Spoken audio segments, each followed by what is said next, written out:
Hello, everybody. Sorry about the little pause. I was adjusting things.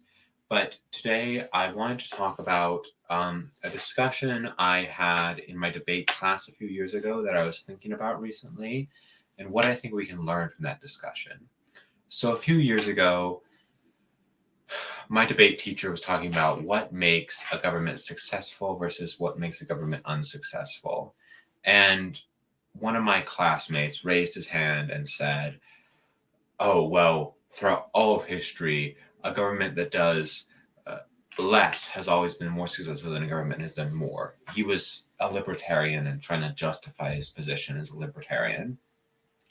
And then my debate teacher said, well, I don't think you're totally right. For example, almost all countries have needed public roads, and very few countries have gotten far without public roads. So we should have public roads. And that was his response. This is super, super wrong, what my classmate said. Now, what really makes a country successful versus unsuccessful? It's not authoritarianism versus libertarianism, as my classmate claimed. It's about the racial identity of the country. So, when you think of authoritarian countries, what are the first two that come to mind? For me, it's the Soviet Union and Nazi Germany. So, when you look at these countries, what about the Soviet Union? The Soviet Union beat America to putting the first men in space. America was desperately trying to beat the Soviet Union to get the first men in space, but the Soviet Union beat them. America really badly wanted to win the space race. We were obsessed with the space race at the time, but lost to the Soviet Union anyways.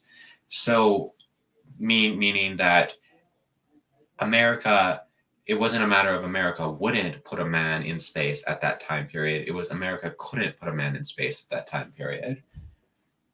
As far as Nazi Germany, not only did they come with all sorts of inventions that are still used today, but their inventions were so good, we wanted their scientists. In Operation Paperclip, we flew their scientists over because the National Socialist scientists were superior to the American scientists.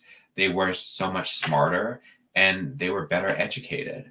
So the Soviet Union was a system that created that beat America in space, and National Socialist Germany was a system that beat American science and had an education system which created smarter scientists than the American education system. It was not capitalism that dug the deepest hole, it was socialism.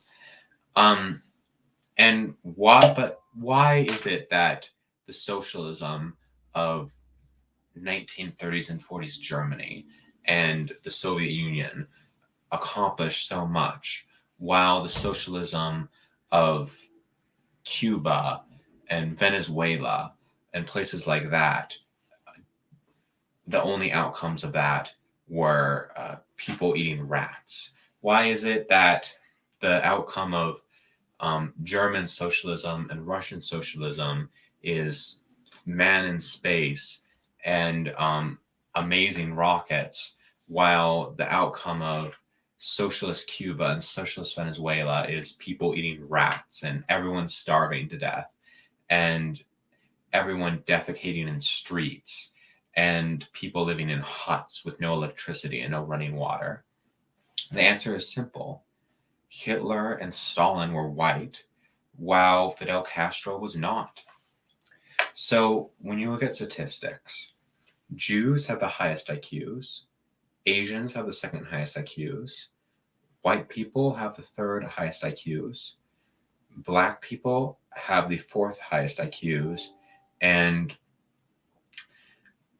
Latinos have the lowest IQs. We can see this in the way it's going. So as I've said, you look at Mexico and South America, and Africa and Haiti, these are the worst places in the world. They're awful.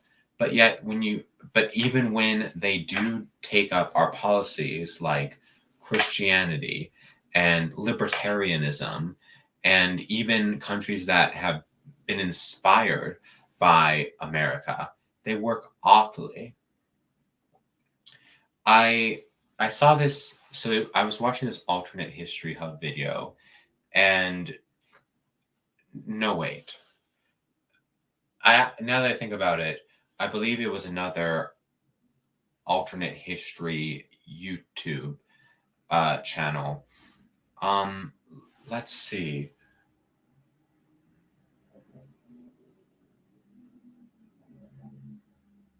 Althistory.org. It's the one with the ship, like the old timey ship as the photograph. I'm just gonna look it up for a second. Sorry to derail this, but um,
okay. So I I forgot what the channel is called, but where I was going with this was he had an alternate history video where he said, "What if America went full colonialist?"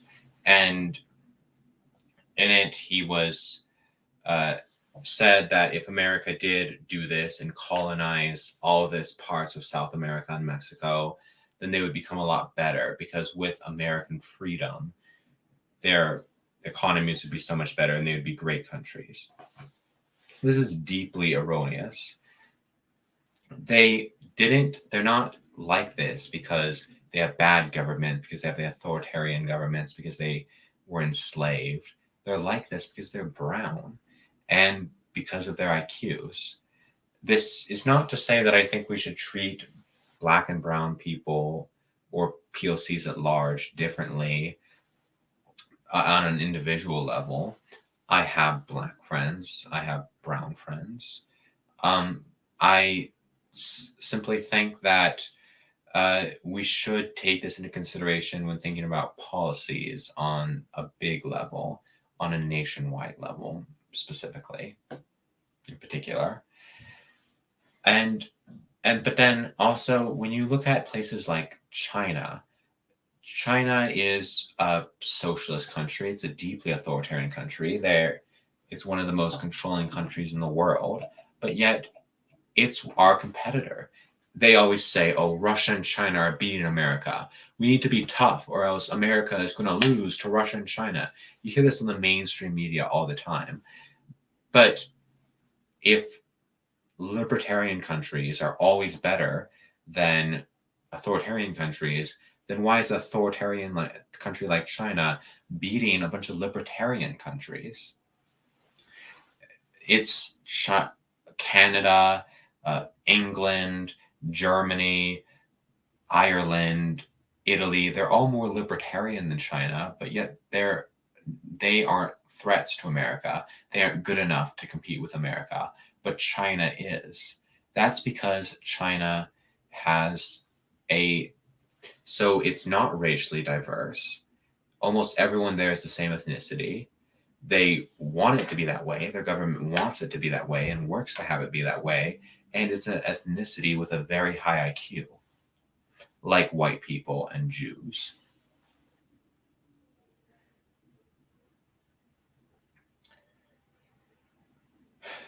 So again, this doesn't mean you shouldn't have black friends and brown friends, and it doesn't mean you should be mean to POCs or.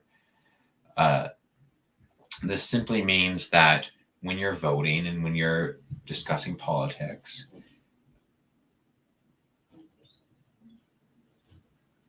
on this big of a level, you should take ethnicity into consideration. We shouldn't be letting black and brown immigrants into the country. We shouldn't be letting blacks and Latinos into the country. In the case of Jews and Asians, while they do have higher IQs than white people, I don't think we should be letting them in the country either, since we want to be not racially diverse, and racial diversity is an enemy to us.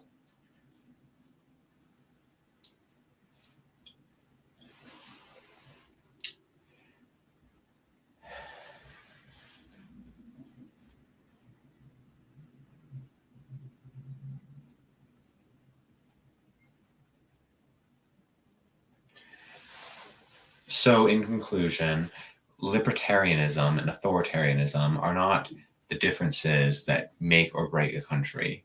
It's whether it's racially diverse and what ethnicity is the main ethnicity in the country, whether it's a low IQ ethnicity or a high IQ ethnicity.